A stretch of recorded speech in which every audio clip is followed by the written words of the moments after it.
Hello, আমি কি detective বক্সির সাথে কথা বলছি? হ্যাঁ নমস্কার, আমি ব্যোমকেশ বক্সি, তবে ডিটেকটিভ নই, সত্যান্বেষী।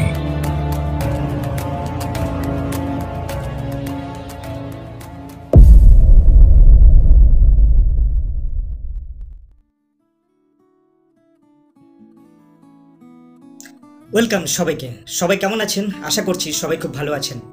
চ্যানেলে কিন্তু এবার ব্যাক টু ব্যাক গল্প আসছে। এতটা ধারাবাহিকতা কিন্তু আর কোনো স্টোরি চ্যানেলে আপনি পাবেন না। তো সেখানে আপনাদেরও তো কিছু দায়িত্ব থাকে, তাই না? আপনারা প্লিজ গল্পগুলো মন দিয়ে শুনুন, ভালো লাগলে গল্পগুলো লাইক করুন, বন্ধুদের সাথে গল্পগুলো শেয়ার করুন, আর চ্যানেলটিকে সাবস্ক্রাইব করে পাশে থাকুন। এবার থেকেই আমাদের চ্যানেলের গল্পগুলো আপলোড করা হচ্ছে আমাদের ফেসবুক পেজেও। আমি এই গল্পের ডেসক্রিপশন বক্সে আমার ফেসবুক পেজের লিঙ্কটি দিয়ে রাখছি, আপনি সরাসরি সেখান থেকেও আমার ফেসবুক পেজে চলে যেতে পারবেন। আপনারা আপনাদের মতামত আমাকে সেখানেও জানাতে পারেন যে আমরা আর ঠিক কি ইমপ্রুভমেন্ট আনতে পারি। আর বেশি বকবক না করে চলুন শুনে নিই আজকের গল্প। শুরু হচ্ছে আজকের গল্প।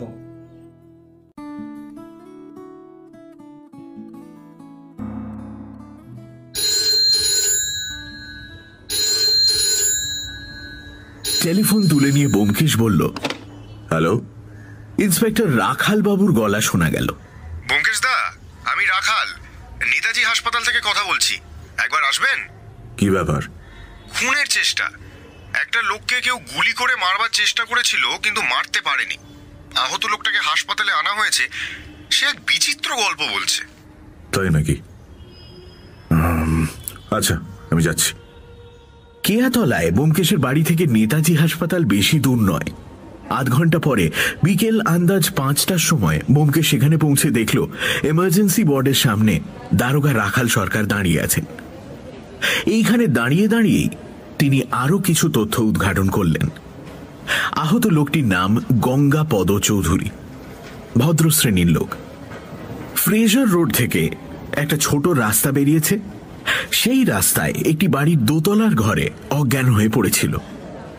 বাড়ির ঠিকে চাকর বেলা 3টের সময় কাজ করতে এসে গঙ্গাপদকে আবিষ্কার করে, তারপর হাসপাতাল, পুলিশ ইত্যাদি। গঙ্গাপদর জ্ঞান হয়েছে, কিন্তু প্রচুর রক্তপাতের ফলে এখনো ভারী দুর্বল। গঙ্গাপদ আজ বিকেলবেলা তার দোতলার ঘরে রাস্তার দিকে জানলার সামনে দাঁড়িয়েছিল। হঠাৎ সামনের দিক থেকে বন্দুকের গুলি এসে তার চুলের মধ্যে দিয়ে লাঙল চষে চলে যায়। খুলির ওপর গভীর টানা দাগ পড়েছে, কিন্তু গুলি খুলি ফুটো করে ভেতরে ঢুকতে পারেনি। হাড়ের ওপর দিয়েই পিছলে বেরিয়ে গেছে। বন্দুকের গুলিটা ঘরের মধ্যেই পাওয়া গিয়েছে। দেখে মনে হলো পিস্তল কিংবা রিভলভারের গুলি। পরীক্ষার জন্য পাঠিয়েছে। এবার চলুন গঙ্গাপদর বয়ান শুনবেন। তাকে খানিকটা রক্ত দেওয়া হয়েছে, এতক্ষণে সে বোধহয় বেশ চনমনে হয়েছে। গঙ্গাপদ চৌধুরী একটা ছোট ঘরে সংকীর্ণ লোহার খাটের ওপর শুয়েছিল।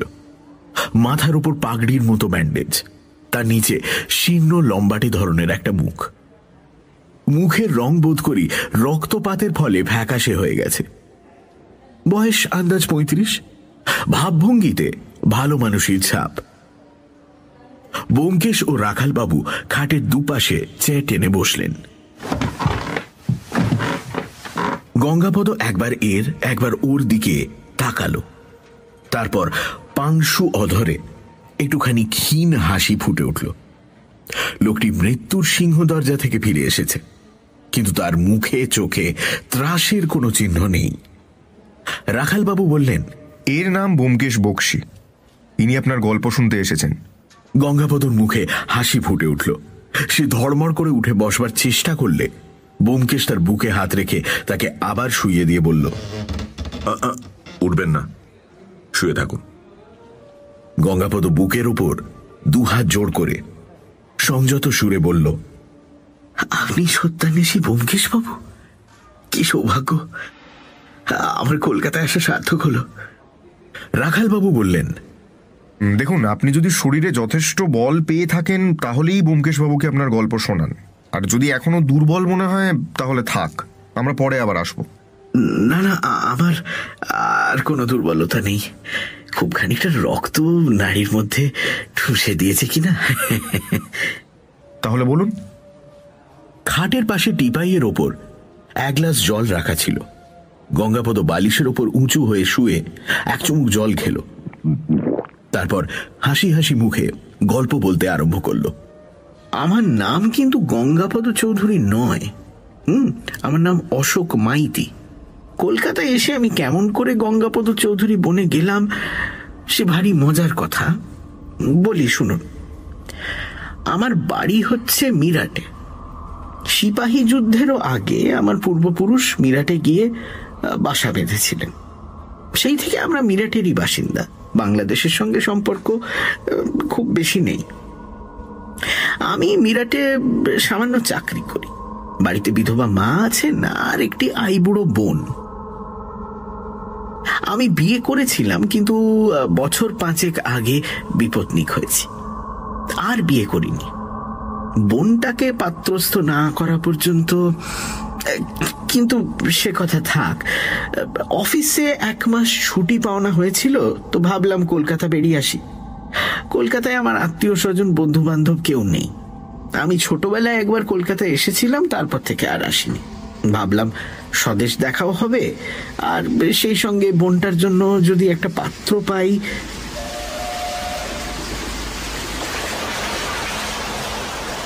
তো হাওড়া এসে নামলাম। মিরাট থেকে এক হিন্দুস্তানি ধর্মশালার ঠিকানা এনেছিলাম। ঠিক ছিল সেখানেই উঠব। ট্রেন থেকে নেমে ফটকের দিকে চলেছি, দেখি একটা দাড়িওয়ালা লোক আমার পাশে পাশে চলেছে আর ঘাড় ফিরিয়ে ফিরিয়ে আমার পানে তাকাচ্ছে। একবার মনে হলো কিছু বলবে, কিন্তু মুখ খুলে কিছু না বলে আবার মুখ বন্ধ করলো। আমি ভাবলাম এ আবার কি, হয়তো হোটেলের দালাল। ধর্মশালায় পৌঁছে কিন্তু মুশকিলে পড়ে গেলাম। সেখানে একটি কুঠুরিও খালি নেই, সব ভর্তি। এখন হোটেলে যেতে হয়, কিন্তু হোটেলে অনেক খরচ। অত খরচ আমার পোষাবে না। কি করব ভাবছি, এমন সময় দাড়িওয়ালা লোকটি এসে উপস্থিত। চোখে নীল চশমা লাগিয়েছে। বলল, মশাই জায়গা পেলেন না? না, কিন্তু আপনি কে? আমার নাম গঙ্গাপদ চৌধুরী। আপনি কোত্থেকে আসছেন? মিরাট থেকে। আমার নাম অশোক মাইতি। আপনি কি হোটেলের এজেন্ট? আরে না না, সে কথা নয়। হাওড়া স্টেশনে আপনাকে দেখেছিলাম, দেখেই চমক লেগেছিল। কেন চমক লেগেছিল সে কথায় পরে আসছি। এখন বলুন দেখি, কলকাতায় কি আপনার থাকার জায়গা নেই? থাকলে কি আর ধর্মশালায় আসি? কিন্তু এখানেও দেখছি জায়গা নেই। হোটেলের খরচ দিতে পারবো না। তাই ভাবছি কি করি। দেখুন, আপনাকে একটা কথা বলি।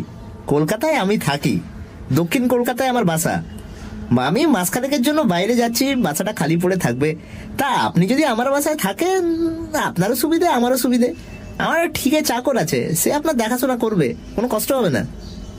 আমার মতো একজন অচেনা লোকের হাতে আপনি বাসা ছেড়ে দেবেন? তাহলে তাহলে আপনাকে চমক লাগার কথাটা বলি। স্টেশনে আপনাকে দেখে মনে হয়েছিল আপনি আমার ভাই দুর্গাপদ। তারপর ভুল বুঝতে পারলাম, দুর্গাপদ 2 বছর আগে নিরুদ্দেশ হয়ে গেছে। এখন বোধহয় সন্ন্যাসী টন্যাসীও হয়ে গেছে। আপনার সঙ্গে তার চেহারার খুব মিল। তাই আপনার প্রতি আমার একটু আপনি যদি আমার বাসায় থাকেন খুব নিশ্চিন্ত হব দাদা। আমার ভাগ্যে এমন যোগাযোগ ঘটবে স্বপ্নেও ভাবিনি। খুশি হয়ে রাজি হয়ে গেলাম। গঙ্গাপদ আমাকে ট্যাক্সিতে তুলে তার বাসায় নিয়ে গেল। ছোট রাস্তায়, ছোট বাড়ির দোতলায় একটি মাঝারি গোছের ঘর। ঘরে তক্তপোষের ওপর বিছানা, দেওয়ালে আলমারি, 2-1টা বাক্স, সুটকেস, আর কিছু নেই। হিন্দুস্তানি চাকরটা উপস্থিত ছিল, তার নাম রাম চতুর। গঙ্গাপদ তাকে পয়সা দিল দোকান থেকে চা জল খাবার আনতে। সে চলে গেলে গঙ্গাপদ রাস্তার দিকে জানলাটা খুলে দিয়ে তক্তপোষে এসে বসলো। বলল, আরে বসুন বসুন, আপনার সঙ্গে আরো কিছু কথা আছে।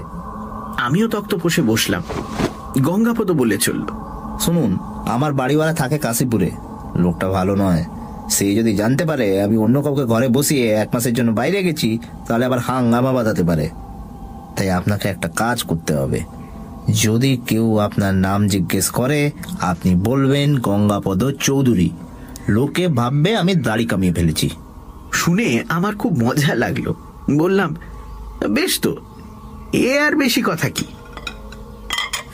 তারপর রামচতুর জল খাবার নিয়ে এলো। গঙ্গাপদ আমাকে জলযোগ করিয়ে উঠে পড়ল। বলল, আচ্ছা, এবার তাহলে আমি চলি, বুঝলেন? আমার জিনিসপত্র এই ঘরেই রইলো, আপনি নিশ্চিন্ত মনে বাস করুন। চলি, নমস্কার। দূর পর্যন্ত গিয়ে গঙ্গাপদ ফিরে এলো, বলল, ও ভালো কথা, একটা কথা তো বলতে ভুলেই গেছি। যখন ঘরে থাকবেন মাঝে মাঝে জানলা খুলে রাস্তার দিকে তাকাবেন, লক্ষ্য করবেন রাস্তা দিয়ে লাল কোট পরা কোনো লোক যায় কিনা। যদি দেখতে পান তারিখ আর সময়টা লিখে রাখবেন, বুঝলেন? আচ্ছা। গঙ্গাপদ চলে গেল। আমার সন্দেহ হলো তার মাথায় বোধহয় ছিট আছে, কিন্তু থাকুক ছিট, লোকটা ভালো। আমি বেশ আরামেই রইলাম। রামচতুর আমার সেবা করে, আমি সকাল বিকেল এদিক ওদিক ঘুরে বেড়াই, দুপুরে আর রাত্রে ঘরে থাকি। মাঝে মাঝে জানলা দিয়ে মুখ বাড়িয়ে দেখি রাস্তা দিয়ে লাল কোট পরে কেউ যাচ্ছে কিনা। লাল কোট পরে কলকাতার রাস্তায় কেউ ঘুরে বেড়াবে যেন ভাবাই যায় না। তবু গঙ্গাপদ যখন বলেছে হবে ও বা। হপ্তাখানেক বেশ আরামে কেটে গেল। আজ সকালে খবরের কাগজের অফিসে গেছিলাম বোনের পাত্র সম্বন্ধে একটা বিজ্ঞাপন দিতে। ফিরে এসে খাওয়া দাওয়া সেরে তক্তপোষে শুলাম। রামচতুর চলে গেল। ঘুম ভাঙলো আন্দাজ 2:45 সময়। বিছানা থেকে উঠে জানলা খুলে দিলাম। জানলার সামনে দাঁড়িয়ে রাস্তার দিকে তাকিয়েছি, হঠাৎ মাথাটা ঝনঝন করে উঠল। উল্টে মেঝের ওপর পড়লাম। তারপর আর কিছু মনে নেই। অসহ্য যন্ত্রণায় অজ্ঞান হয়ে পড়লাম। হাসপাতালে জ্ঞান হলো। মাথায় পাগড়ি বেঁধে শুয়ে আছি। কে নাকি আমায় লক্ষ্য করে বন্দুক ছুঁড়েছিল, বন্দুকের গুলি আমার খুলির ওপর আঁচড় কেটে চলে গেছে। কি ব্যাপার বলুন দেখি ব্যোমকেশ বাবু? সেটা বুঝতে তো একটু সময় লাগবে।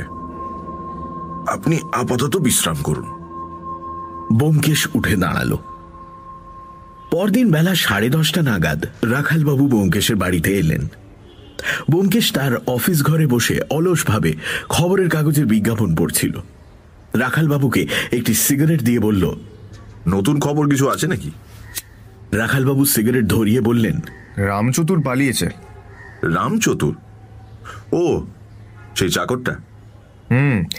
কাল বিকেলবেলা পুলিশকে খবর দিয়ে সেই যে গা ঢাকা দিয়েছে, তাকে আর পাওয়াই যাচ্ছে না। সত্যি রামচতুর পুলিশের হাঙ্গামায় থাকতে চায় না। এতক্ষণ বোধহয় বিহার প্রদেশে ফিরে গিয়ে ভুট্টা পুড়িয়ে খাচ্ছে। আর কিছু? হ্যাঁ, ওই বাড়িওয়ালাকে কাশীপুর থেকে খুঁজে বার করেছি। আজ সকালে তাকে হাসপাতালে নিয়ে গিয়েছিলাম। অশোক মাইতিকে দেখে বলল এই গঙ্গাপদ চৌধুরী। তারপর গলার আওয়াজ শুনে বলল না, গঙ্গাপদ নয়, কিন্তু চেহারার খুব মিল আছে। এই পর্যন্ত শুনে ব্যোমকেশ বলল, গঙ্গাপদ চৌধুরীর সঙ্গে অশোক মাইতির চেহারার মিল আছে? রাখালবাবু বললেন, হ্যাঁ, গঙ্গাপদ বলেছিল তার ভাইয়ের সঙ্গে মিল আছে। এবার গঙ্গাপদ এবং তার ভাইয়ের চেহারা যদি একরকম হয়। গঙ্গাপদ দাড়িটা মেকি মনে হচ্ছে। আমারও তাই মনে হচ্ছে, কিন্তু তার উদ্দেশ্য ঠিক বোঝা যাচ্ছে না। অশোক মাইতিকে এনে নিজের বাসায় তুললো কেন? নিজের নামটাই বা তাকে দান করলো কেন? আসল কারণটা কি? ব্যোমকেশ কি একটা বলতে গিয়ে থেমে গেল। তারপর অলস কণ্ঠে বলল, চিন্তার কথা বটে। আসল গঙ্গাপদ বোধ করি এখনো নিরুদ্দেশ। হ্যাঁ, তার ঘরের আলমারি থেকে কিছু কাগজপত্র পাওয়া গেছে। তা থেকে জানা যায় সে কলকাতার এক লোহার কারখানায় কাজ করে। সম্প্রতি 1 মাসের ছুটি নিয়ে অদৃশ্য হয়েছে। আচ্ছা, গুলিটা কোথা থেকে এসেছিল জানা গেছে? সামনের বাড়ি থেকে। রাস্তার ওপারে একটা পোড়ো বাড়ি কিছুদিন থেকে খালি পড়ে আছে, বুঝলেন? তার দোতলার জানলা থেকে কেউ গুলি ছুঁড়েছিল। পোড়ো বাড়ির ঘরের মধ্যে কয়েকটা তাজা আঙুলের ছাপ পাওয়া গেছে, কিন্তু কার আঙুলের ছাপ তা শনাক্ত করার উপায় নেই। ব্যোমকেশ কিছুক্ষণ সংবাদগুলিকে একত্র করে মনের মধ্যে রোমন্থন করল। তারপর বলল, রহস্যটা কিছু পরিষ্কার হলো? রাখালবাবু সিগারেটে দুটো লম্বা টান দিয়ে সেটাকে অ্যাশট্রের ওপর নিভিয়ে দিলেন। আস্তে আস্তে ধোঁয়া ছেড়ে বলতে আরম্ভ করলেন, দেখুন, গঙ্গাপদ চৌধুরীর দাড়ি যে নকল দাড়ি তার একটা জোরালো প্রমাণ তার বাড়িওয়ালা তার মুখে কখনো দাড়ি গোঁফ দেখেনি। আমি তাকে জিজ্ঞেস করেছিলাম। তাহলে প্রশ্ন উঠছে, গঙ্গাপদ ছদ্মবেশে বেড়ায় কেন? একটা কারণ এই হতে পারে যে সে ছদ্মবেশে কোনো গুরুতর অপরাধ করতে চায়। তারপর একদিন হাওড়া স্টেশনে এসে অশোক মাইতিকে দেখতে পায়, নিজের চেহারার সঙ্গে সাদৃশ্য দেখে তাকে ভুলিয়ে নিজের বাসায় এনে বসায়, তারপর নিজে গা ঢাকা দেয়। হয়তো সে নিজেই সামনের বাড়ি থেকে অশোককে খুন করার চেষ্টা করেছিল, যাতে লোকে মনে করে যে গঙ্গাপদই মরেছে। হয়তো এইভাবে সে জীবন বীমার টাকা সংগ্রহ করতে চেয়েছিল। যাই হোক, এখন অবস্থা দাঁড়িয়েছে এই যে তার পরিচয় এবং বর্তমান ঠিকানা আমরা জানি না। সে অশোক মাইতিকে খুন করবার চেষ্টা করেছিল কিনা তা নিশ্চয়ভাবে জানি না, কারণ তার কাগজপত্রের মধ্যে জীবন বীমার পলিসি পাওয়া যায়নি। এখন কর্তব্য কি বলুন? ব্যোমকেশ একটু ভেবে বলল, মিরাটে খোঁজ খবর নেওয়া হয়েছে? রাখালবাবু বললেন, অশোক মাইতিকে দিয়ে মিরাটে তার মার নামে টেলিগ্রাম করিয়েছি, এখনো জবাব আসেনি। কেন, আপনি কি অশোক মাইতিকে সন্দেহ করেন? অশোক মাইতিকে বড় বেশি ভালো মানুষ বলে মনে হয়। সে হয়তো সত্যি কথাটাই বলছে, কিন্তু তার কোনো সমর্থন নেই। রামচতুর সমর্থন করতে পারত, কিন্তু সে তো পালিয়েছে। যাক, গঙ্গাপদ কোথায় কাজ করে? কলকাতার উপকণ্ঠে একটা লোহার কারখানা আছে, সেইখানে। Scrap iron and steel factory limited. সেখানে খোঁজ নিলে কিছু খবর পাওয়া যেতে পারে। সেখানে যাব বলেই তো বেরিয়েছি। আপনি আসবেন সঙ্গে? যাব। বাড়িতে বেকার বসে থাকার চেয়ে ঘুরে বেড়ালে স্বাস্থ্য ভালো থাকে। কলকাতার দক্ষিণ সীমানার বাইরে বিঘে 2 জমির ওপর লোহার কারখানা। জমির এধারে ওধারে কয়েকটা করুগেটেড টিনের উঁচু ছাউনি।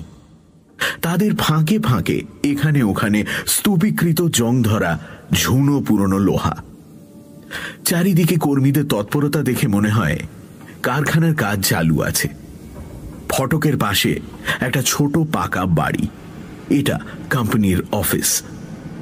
ব্যোমকেশকে নিয়ে রাখালবাবু যখন কারখানায় পৌঁছলেন, তখন কারখানার ম্যানেজার রতনলাল কাপাড়িয়া অফিস ঘরে ছিলেন। রতনলাল মারওয়াড়ি হলেও 3 পুরুষ ধরে বাংলাদেশে আছেন, প্রায় বাঙালি হয়ে গেছেন, পরিষ্কার বাংলা বলেন।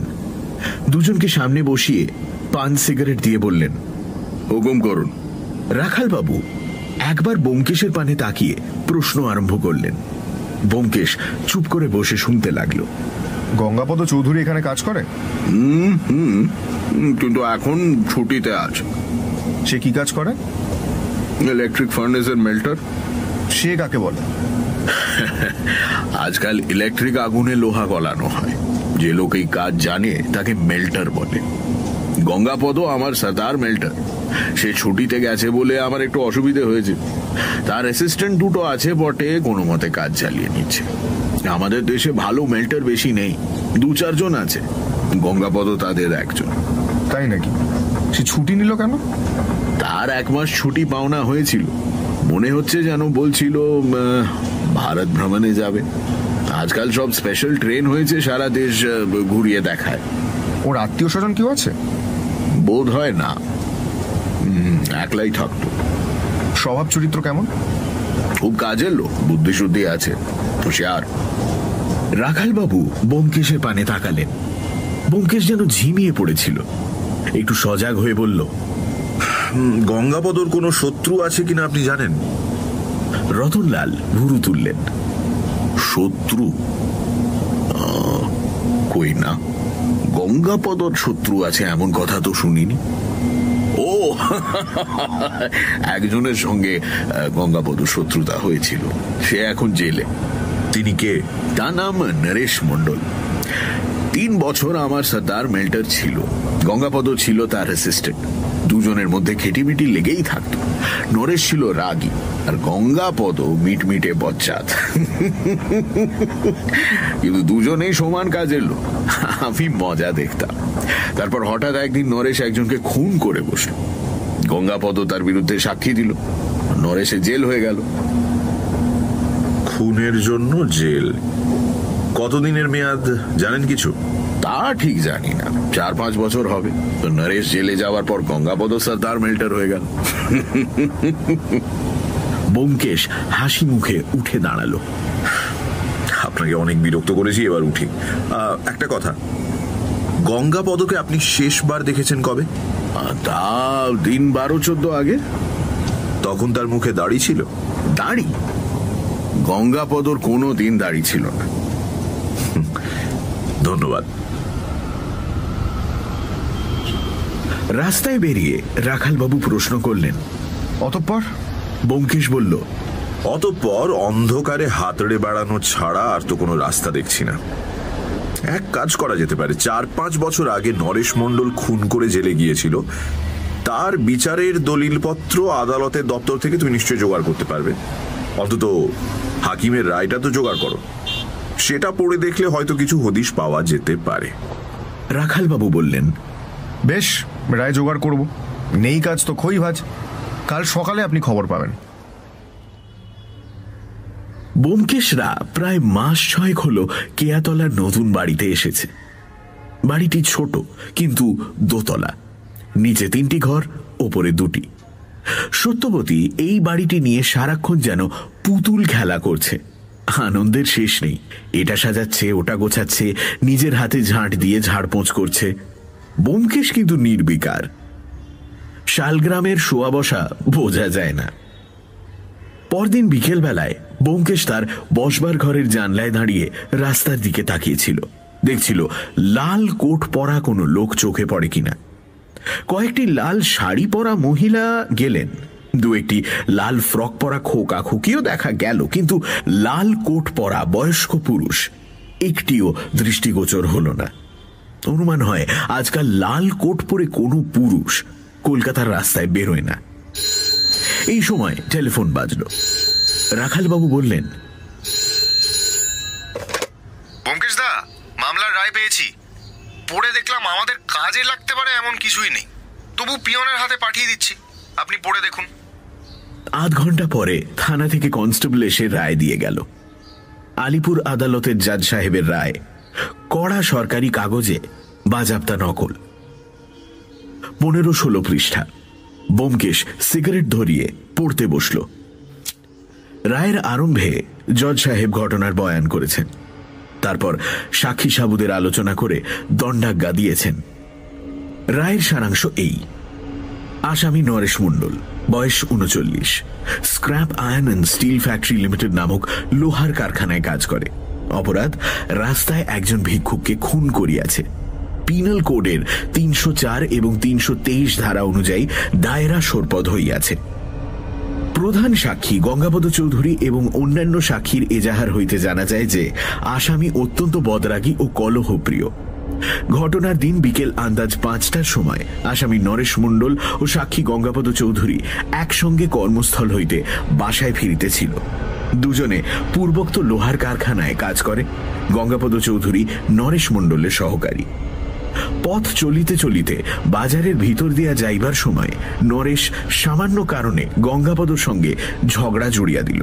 তখন গঙ্গাপদ তাহার সঙ্গে সঙ্গে না গিয়া পিছাইয়া গেল। নরেশ আগে আগে চলিতে লাগিল, গঙ্গাপদ তাহার 20 গজ পেছনে রহিল। এই সময় একটি কোট প্যান্ট পরা মাদ্রাজি ভিক্ষুক নরেশের পিছনে লাগিল। ভিক্ষা চাহিতে চাহিতে নরেশের সঙ্গে সঙ্গে চলিল। ভিক্ষুকটার চেহারা জীর্ণ শীর্ণ, কিন্তু সে ইংরেজিতে কথা বলে। বাজারে অনেকেই তাহাকে চিনিত।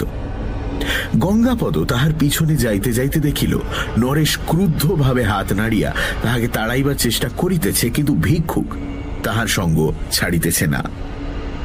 তারপর হঠাৎ নরেশ পাশের দিকে ফিরিয়া ভিক্ষুকের গালে সজোরে একটি চড় মারিল।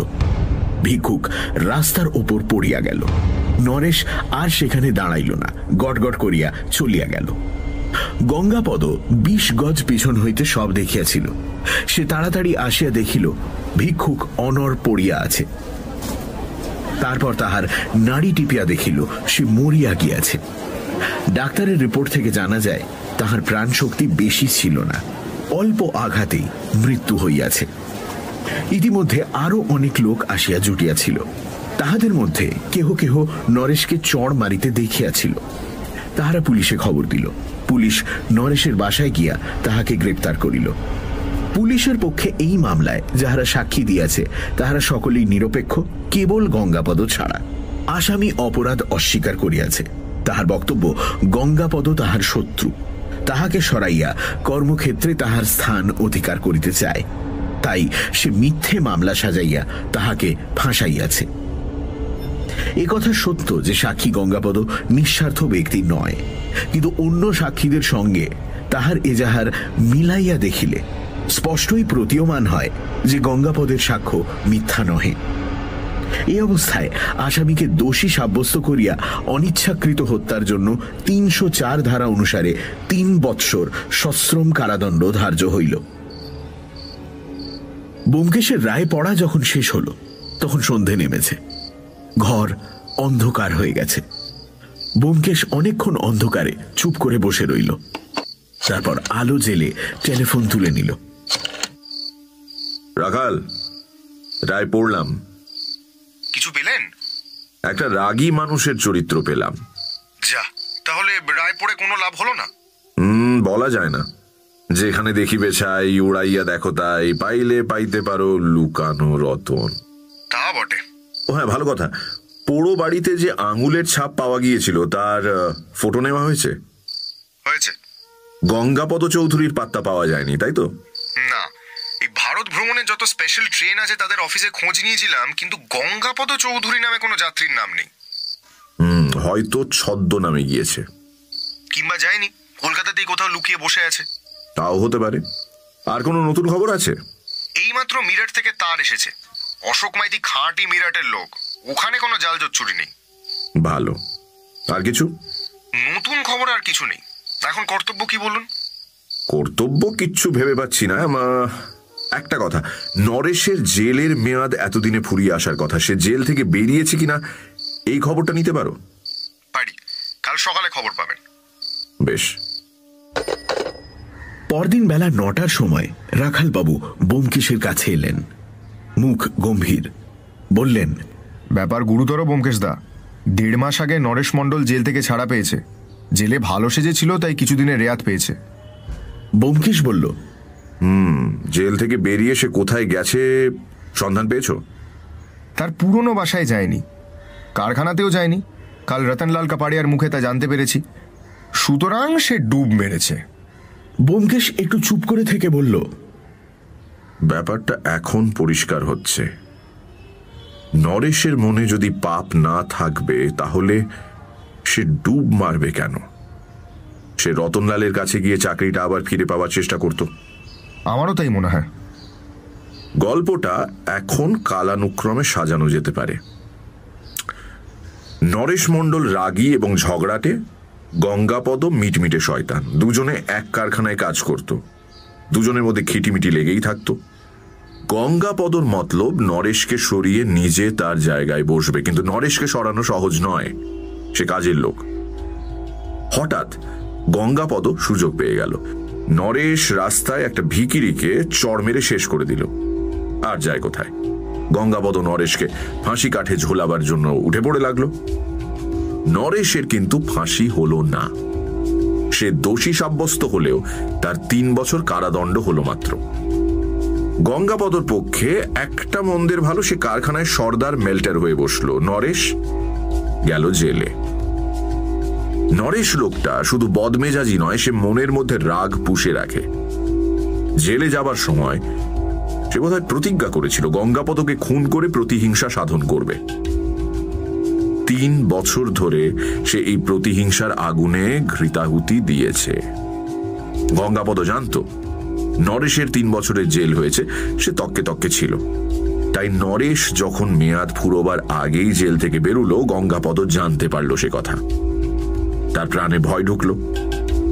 হয়তো সে দেখেছিল নরেশ তার বাসার আশপাশে ঘুরে বেড়াচ্ছে, কিংবা সামনের পোড়ো বাড়ি থেকে উঁকি ঝুঁকি মারছে।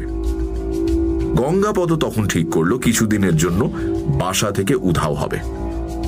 সে কারখানা থেকে ১ মাসের ছুটি নিল এবং একটা দাড়ি জোগাড় করে তাই পরে ঘুরে বেড়াতে লাগলো, যাতে নরেশ তাকে দেখলেও চিনতে না পারে।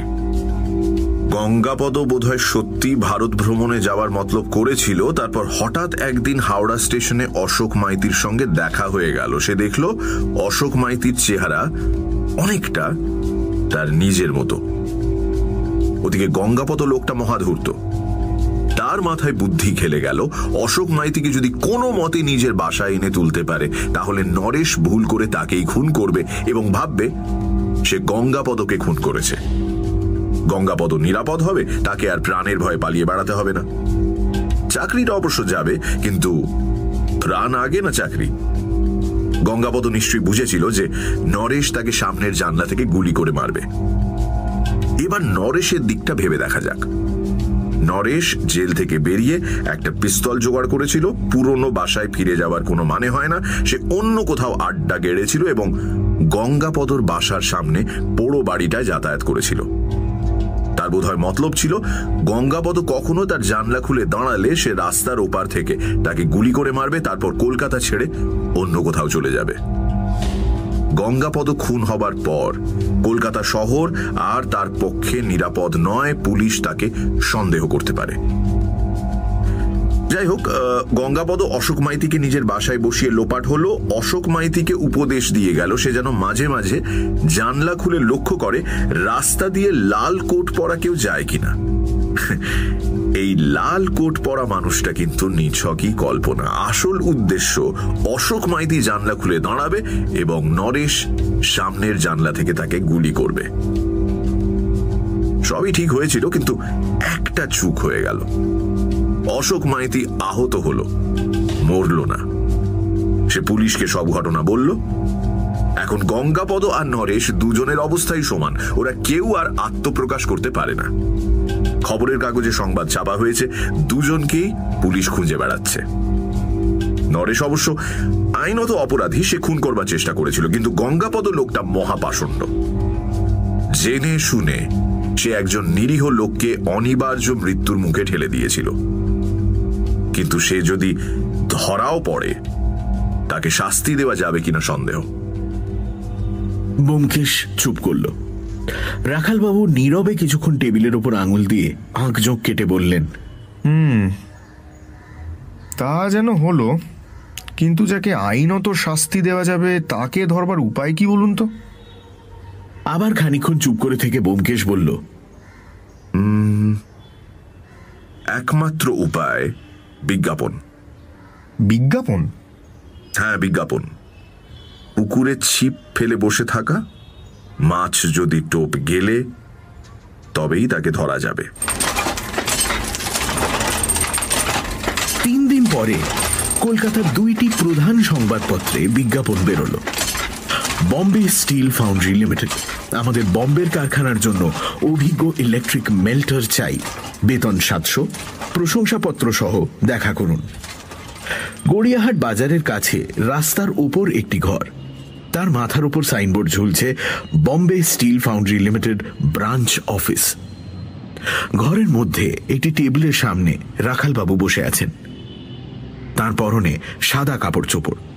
তিনি অত্যন্ত মনোযোগের সঙ্গে নথিপত্র দেখছেন। অদূরে একটি ছোট টেবিলে ব্যোমকেশ টাইপরাইটার নিয়ে বসেছে।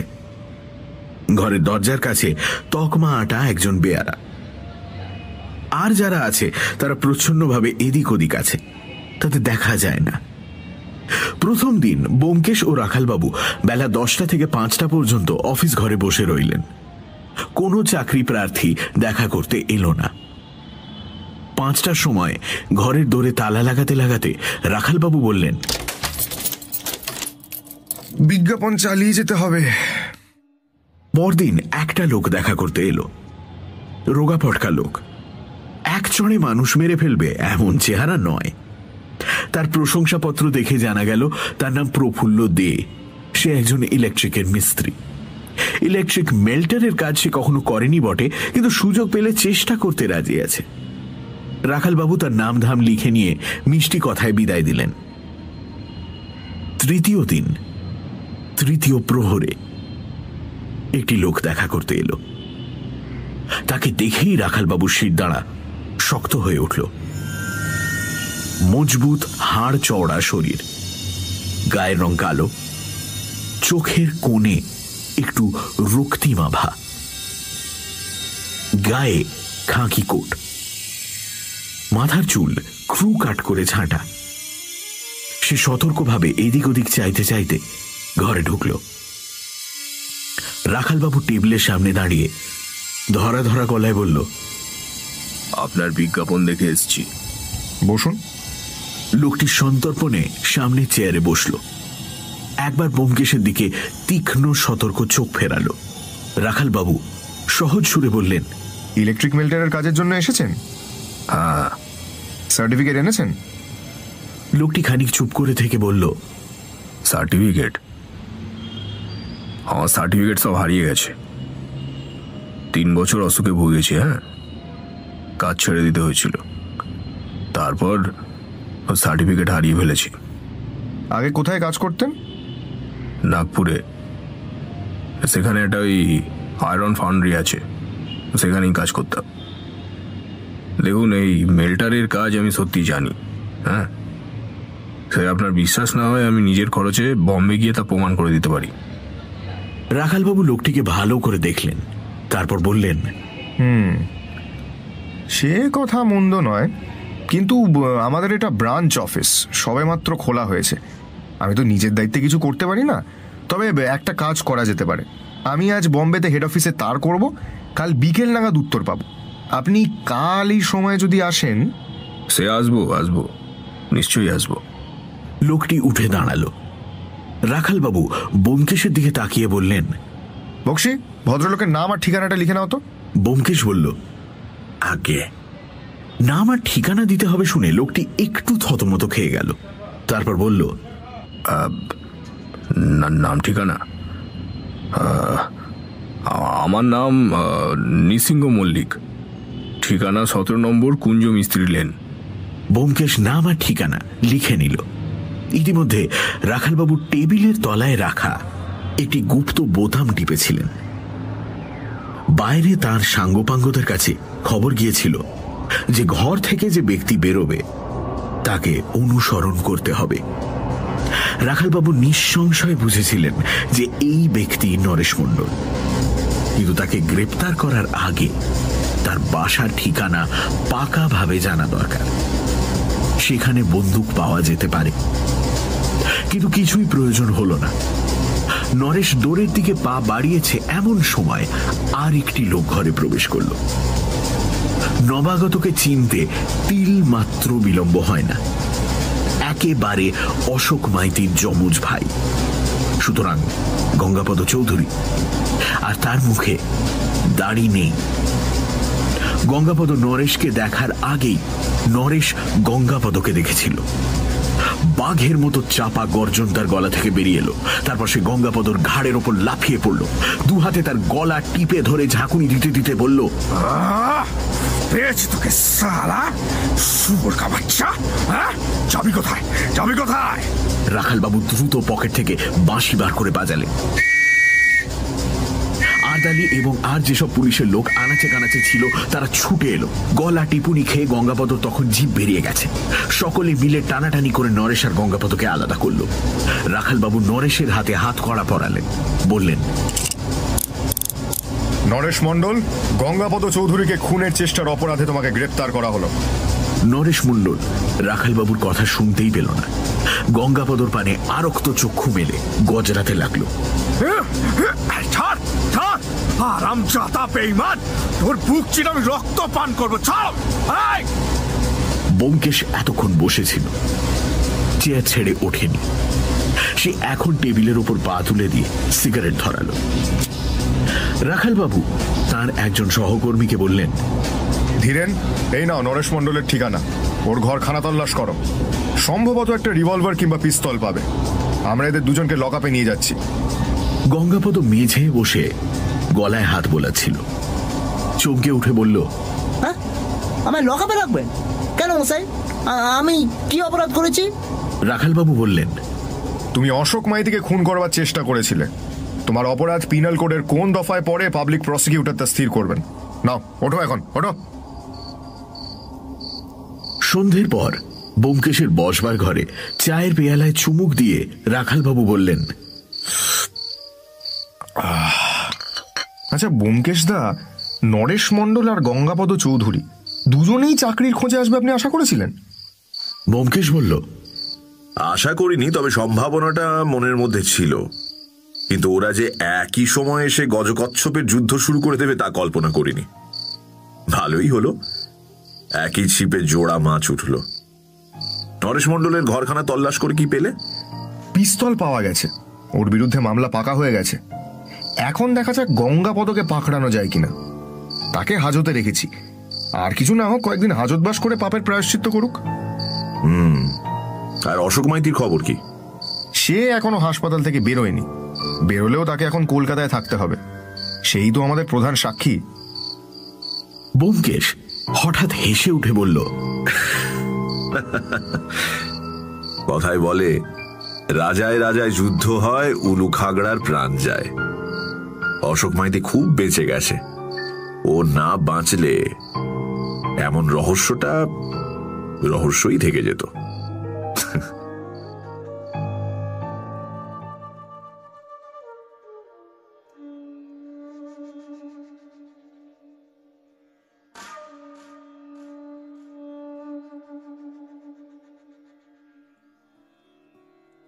কেমন লাগলো আজকের গল্পটি তা অবশ্যই আমাদের কমেন্ট করে জানান, যে আমরা ঠিক আর কি ইমপ্রুভমেন্ট করতে পারি।